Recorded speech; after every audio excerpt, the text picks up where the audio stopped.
Perkenalkan, nama saya Archiori Putrianata dengan NIM 2310118212. Perkenalkan, nama saya Risma Riani dengan NIM 2310118202. Halo, nama saya Michael Adito Saktiawila. Halo, perkenalkan nama saya Katarina Tiara dengan NIM 2310118182. Perkenalkan, nama saya Tibi Yulia Anggani dengan NIM 2310118207. Perkenalkan, nama saya Mahadi Ilham. Perkenalkan, nama saya Rizky Ananta, NIM 2310118334. Yang pertama, kita mulai dari pengertian hukum pengangkutan. Hukum pengangkutan adalah seperangkat aturan yang mengatur hubungan antara pengirim, yaitu penumpang atau barang, pihak pengangkut, dan menerima dalam kegiatan pengangkutan. Hukum ini mencakup aturan mengenai hak, kewajiban, dan tanggung jawab setiap pihak yang terlibat. Menurut arti kata, pengangkutan berasal dari kata dasar angkut, yang berarti angkat dan bawa, muat dan bawa, atau kirimkan. Mengangkut artinya mengangkat dan membawa, memuat dan membawa, atau mengirimkan. Sedangkan pengangkutan berarti pengangkatan atau pembawaan, pemuatan dan pembawaan, atau pengiriman. Dalam pengertian pengangkutan itu, tersimpul suatu proses kegiatan atau gerakan perpindahan dari suatu tempat ke tempat lain. Pengangkutan tersebut dapat berupa barang atau orang atau penumpang. Di sini saya akan menjelaskan apa itu perjanjian pengangkutan. Perjanjian pengangkutan adalah kontrak hukum yang dibuat antara pengirim, penumpang atau barang, dan pihak pengangkut. Perjanjian ini menetapkan syarat dan kondisi layanan pengangkutan, termasuk tanggung jawab, biaya, dan batasan pengiriman. Perjanjian pengangkutan yaitu suatu persetujuan dengan mana pengangkut mengikatkan diri untuk menyelenggarakan pengangkutan barang atau penumpang dari satu tempat ke tempat tujuan tertentu dengan selamat, dan pengirim atau penumpang mengikatkan diri untuk membayar biaya pengangkutan. Perjanjian pengangkutan dapat mencakup berbagai jenis transportasi seperti darat, laut, dan udara. Setiap jenis pengangkutan memiliki aturan dan ketentuan yang berbeda sesuai dengan aturan yang berlaku di masing-masing sektor transportasi. Memaparkan tentang pihak-pihak dalam pengangkutan. Yang dimaksud dengan pihak-pihak dalam pengangkutan adalah para subjek hukum sebagai pendukung hak dan kewajiban dalam hubungan hukum pengangkutan. Menurut Said Purwosudipto, pihak-pihak dalam pengangkutan yaitu pengangkut dan pengirim. Pengangkut adalah orang yang mengikatkan diri untuk menyelenggarakan pengangkutan barang atau orang dari suatu tempat ke tempat yang lain yang tujuan tertentu dengan selamat. Dan pihak pengirim yaitu pihak yang mengikatkan diri untuk membayar uang angkutan, dimaksudkan juga ia yang memberikan muatan tersebut. Yang pertama adalah pengangkut barang atau carrier. Pihak yang menyediakan jasa pengangkutan baik berupa pengangkutan barang maupun penumpang. Bertanggung jawab untuk membawa barang atau penumpang dari tempat asal ke tempat tujuannya sesuai dengan kesepakatan yang tercantum dalam perjanjian pengangkutan, meliputi keselamatan, keamanan, dan ketetapan waktu dalam proses pengangkutannya. Yang ketiga, berupa perusahaan transportasi seperti maskapai, penerbangan, perusahaan pelayaran, perusahaan kereta api, perusahaan angkutan darat, dan lain sebagainya. Pihak-pihak dalam pengangkutan yang kedua ialah pengirim barang atau penumpang, shipper atau passenger. Pihak yang menyerahkan barang atau dirinya sendiri kepada pengangkut untuk diangkut ke tempat tujuan. Pengirim barang biasanya adalah perusahaan atau individu yang memiliki barang yang perlu diangkut. Bertanggung jawab untuk menyediakan informasi yang akurat dan lengkap mengenai barang yang akan diangkut, termasuk dokumentasi yang diperlukan, serta memastikan bahwa barang tersebut dikemas dengan baik sesuai dengan ketentuan yang berlaku. Dalam kasus pengangkutan penumpang, pengirim adalah individu yang membeli tiket atau menyewa jasa pengangkutan untuk berpergian. Yang ketiga adalah penerima barang. Pihak yang dituju dalam perjanjian pengangkutan yaitu yang akan menerima barang di tempat tujuan atau penumpang yang sampai di tempat tujuannya.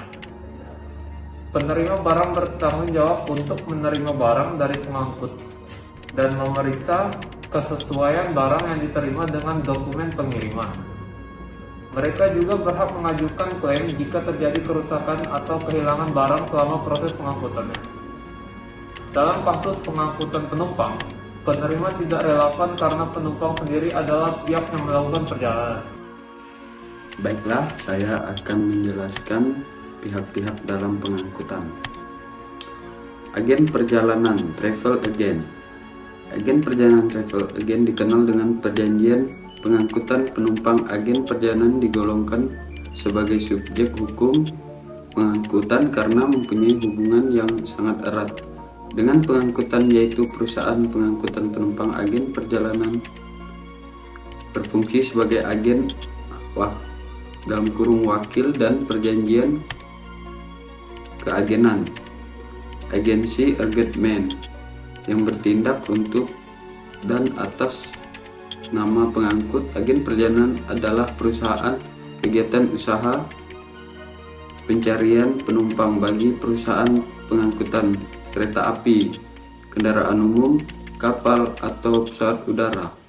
Berdasarkan uraian di atas, dapat ditentukan kriteria agen perjalanan menurut undang-undang, yaitu: A. Pihak perjanjian keagenan perjalanan. B. Bertindak untuk dan atas pengangkut. C. Menerima provisi (imbalan jasa) dari pengangkut. D. Menjamin penumpang tiba di tempat tujuan dengan selamat. 5. Pengusaha muat bongkar (stevedoring). Bongkar muat barang dari dan ke kapal. Mempunyai kedudukan yang penting. Keselamatan dan keamanan barang yang dibongkar muat dari dan ke pelabuhan sangat erat kaitannya dengan kegiatan bongkar muat tersebut. Menurut pasal 1 butir 16 Pemerintah nomor 82 tahun 1999, pengusaha muat bongkar adalah kegiatan usaha yang bergerak dalam bidang bongkar muat barang dan atau hewan dari dan ke kapal. Perusahaan ini memiliki tenaga ahli yang pandai menempatkan barang di dalam ruang kapal yang terbatas itu sesuai dengan sifat barang. Ventilasi yang diperlakukan dan tidak mudah bergerak atau bergeser. Demikian juga ketika membongkar barang dari kapal, diperlukan keahlian sehingga barang yang dapat dibongkar dengan mudah, efisien, dan tidak menimbulkan kerusakan. Menurut pasal 45 Peraturan Pemerintah nomor 82 tahun 1999, untuk memperoleh izin usaha bongkar muat wajib memenuhi persyaratan: A. Memiliki modal dan peralatan yang sesuai dengan perkembangan teknologi. B. Memiliki tenaga ahli yang sesuai. C. Memiliki akte pendirian perusahaan. D. Memiliki surat keterangan domisili perusahaan. E. Memiliki nomor pokok wajib pajak atau (NPWP). 6. Pengusaha pergudangan warehousing. Menurut pasal 1 alinea kedua Peraturan Pemerintah nomor 2 tahun 1969, pengusaha pergudangan adalah perusahaan yang bergerak di bidang jenis jasa penyimpangan barang di dalam gudang pelabuhan selama barang bersangkutan menunggu pemuatan ke dalam kapal atau penunggu pemuatan ke dalam kapal atau menunggu pengeluarannya di gudang pelabuhan yang berada di bawah pengawasan Dinas Bea Cukai. Ekspeditur. Ekspeditur atau cargo forwarder adalah pengantara dalam perjanjian pengangkutan barang yang bertindak atas nama pengiriman dan menerima posisi sebagai imbalan jasa. Perusahaan ekspedisi muatan yang diatur dalam buku 1 bab 5 bagian 2 pasal 86 sampai 90 KUHD untuk pengangkutan darat dan perairan serta dalam UU No 17 tahun 2008 tentang pelayaran dan PP No 20 tahun 2010 tentang angkutan di perairan. Bertanggung jawab mencari pengangkutan, mencatat dan sifat, jumlah, dan harga barang, menjamin pengiriman barang tiba dengan baik dan cepat, serta menanggung kerusakan atau kehilangan barang akibat kesalahan atau kelalaian. Dalam perjanjian dengan pengirim, perusahaan ekspedisi bertindak sebagai agen yang mencari pengangkut dan menerima imbalan jasa dari pengirim. Kriteria perusahaan ekspedisi muatan kapal laut mencakup bertindak untuk dan atas nama pengiriman atau penerima, menerima provisi dari pengiriman atau penerima, dan menjamin pengiriman barang tiba dengan baik di tempat tujuan. Kegiatan usaha perusahaan ekspedisi muatan kapal laut dilakukan oleh Badan Hukum Indonesia berbentuk perseroan berterbatas (BUMD) atau koperasi yang didirikan khusus untuk tujuan ini dan wajib memiliki izin usaha dari pemerintah. Perusahaan ekspedisi seperti EMKA, EMKL, dan EMPU bertanggung jawab atas dokumen dan formalitas pengiriman, memastikan barang tiba dengan baik, dan bertindak atas nama pengiriman dalam perjanjian pengangkutan. Kewajiban dan para pihak. Yang pertama, pihak pengangkut wajib mengangkut penumpang atau barang ke tujuan dengan aman dan tepat waktu. Yang kedua, pengirim wajib membayar biaya pengangkutan yang telah disepakati dalam perjanjian. Yang ketiga, penerima berhak menerima barang dalam kondisi baik sesuai dengan kesepakatan. Yang keempat, pihak pengangkut berhak menolak mengangkut barang berbahaya atau melebihi kapasitas.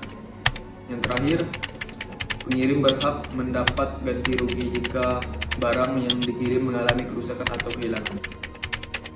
Tanggung jawab pengangkutan. Tanggung jawab pengangkut adalah segala sesuatu yang mengganggu keselamatan penumpang atau barang.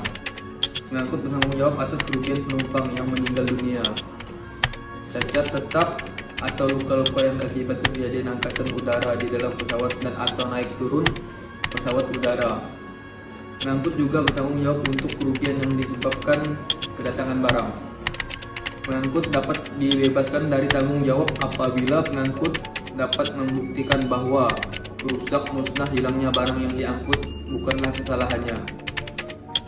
Pengangkut juga dapat menolak untuk bertanggung jawab apabila kerugian yang terjadi timbul akibat konsumen yang tidak memberitahukan secara jujur isi dari barang yang hendak dikirim dan kesalahan penulis alamat tujuan oleh pengirim.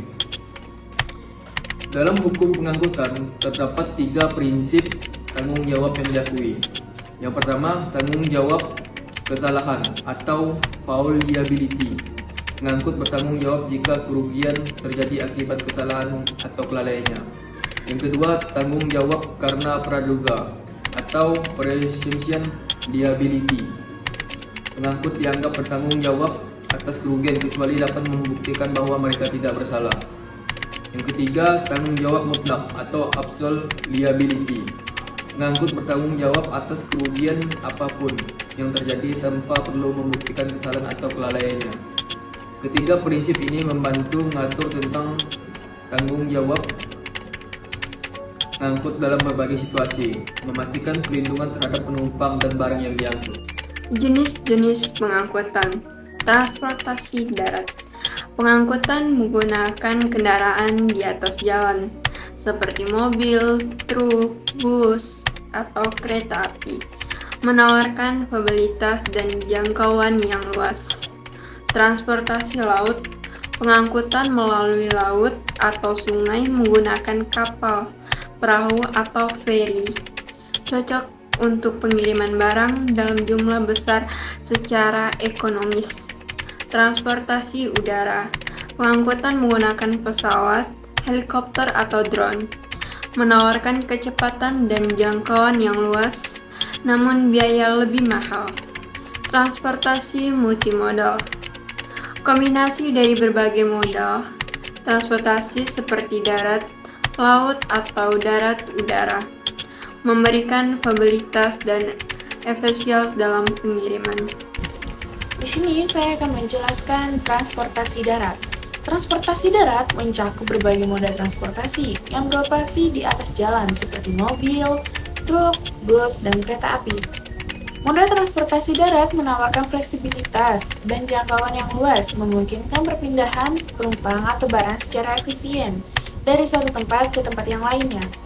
Keunggulan transportasi darat adalah kemampuannya untuk mengakses lebih banyak lokasi, baik di perkotaan ataupun di pedesaan, serta tingkat mobilitas yang tinggi. Namun, transportasi darat juga memiliki tantangan seperti kemacetan, polusi, dan kebutuhan infrastruktur yang luas untuk mendukung sistem jaringan jalan yang baik. Transportasi laut. Transportasi laut memanfaatkan kapal perahu atau feri untuk mengangkut penumpang dan kargo melalui laut atau sungai. Moda transportasi ini memiliki keunggulan dalam mengangkut barang dalam jumlah besar secara ekonomis. Berbagai jenis kapal laut dikembangkan untuk melayani kebutuhan pengangkutan, mulai dari kapal kargo, tanker, hingga kapal penumpang.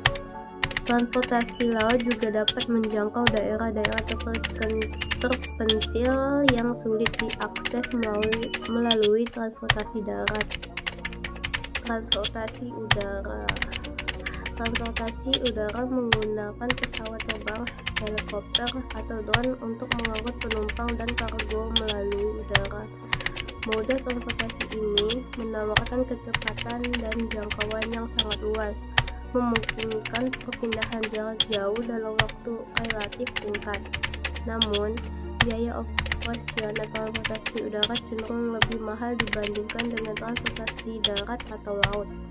Meskipun demikian, transportasi udara tetap menjadi pilihan yang efektif untuk pengiriman barang bernilai tinggi atau dalam keadaan darurat yang membutuhkan respons cepat. Regulasi dalam hukum pengangkutan. Sektor transportasi di Indonesia diatur oleh berbagai peraturan perundang-undangan yang mencakup hak, kewajiban, dan tanggung jawab pihak-pihak yang terlibat dalam kegiatan pengangkutan. Beberapa contoh peraturan utama antara lain: yang pertama, Undang-Undang Nomor 23 Tahun 2007 tentang Perkeretaapian atau UU Perkeretaapian. Yang kedua, Undang-Undang Nomor 22 Tahun 2009 tentang Lalu Lintas dan Angkutan Jalan atau UU LLAJ. Yang ketiga, Peraturan Pemerintah Nomor 72 Tahun 2009 tentang Lalu Lintas dan Angkutan Kereta Api atau PP-LLAJ. Sebagaimana diubah dengan Peraturan Pemerintah Nomor 72 Tahun 2009 tentang Lalu Lintas dan Angkutan Kereta Api. Yang keempat, Undang-Undang Nomor 1 Tahun 2009 tentang Penerbangan atau UU Penerbangan yang beberapa ketentuannya diubah, dihapus, atau ditetapkan pengaturan baru mengenai Undang-Undang Nomor 11 Tahun 2020 tentang Cipta Kerja yang mengatur tentang penyelenggaraan dan keselamatan transportasi udara. Yang kelima, Undang-Undang Nomor 17 Tahun 2008 tentang Pelayaran atau UU Pelayaran dan Peraturan Pemerintah Nomor 20 Tahun 2010 tentang Angkutan di Perairan dan perubahannya. Regulasi dalam hukum pengangkutan. Dasar hukum. Kitab Undang-Undang Hukum Dagang, Kitab Undang-Undang Hukum Perdata, Undang-Undang Nomor 1 Tahun 2009 tentang Penerbangan, Undang-Undang Nomor 23 Tahun 2007 tentang Perkeretaapian, Undang-Undang Nomor 22 Tahun 2009 tentang Lalu Lintas dan Angkutan Jalan, Undang-Undang Nomor 17 Tahun 2008 tentang Pelayaran, Undang-Undang Nomor 11 Tahun 2020 tentang Cipta Kerja. Peraturan Pemerintah Nomor 72 Tahun 2009 tentang Lalu Lintas dan Angkutan Kereta Api, sebagaimana diubah dalam Peraturan Pemerintah Nomor 61 Tahun 2016 tentang perubahan atas Peraturan Pemerintah Nomor 22 Tahun 2009 tentang Lalu Lintas dan Angkutan Kereta Api, Peraturan Pemerintah Nomor 20 Tahun 2010 tentang Angkutan di Perairan, sebagaimana diubah dengan Peraturan Pemerintahan Nomor 22 Tahun 2012 tahun 2011 tentang perubahan atas peraturan pemerintah nomor 20 tahun 2010 tentang angkutan di perairan. Penyelesaian sengketa dalam hukum pengangkutan. Sengketa dalam hukum pengangkutan dapat diselesaikan melalui berbagai mekanisme, baik melalui jalur litigasi maupun non-litigasi. Penyelesaian sengketa secara litigasi dapat dilakukan melalui pengadilan, sedangkan non-litigasi dapat dilakukan melalui negosiasi, mediasi, atau arbitrase. Pengadilan memiliki kewenangan untuk menyelesaikan sengketa terkait ganti rugi, kelalaian maupun pelanggaran kontrak pengangkutan. Proses ini diatur dalam peraturan perundang-undangan yang berlaku. Sementara itu, penyelesaian sengketa melalui mediasi atau arbitrase lebih mengutamakan kesepakatan para pihak secara sukarela. Proses ini lebih cepat dan fleksibel dibandingkan litigasi, serta dapat menjaga hubungan kerjasama antara pihak-pihak yang bersengketa.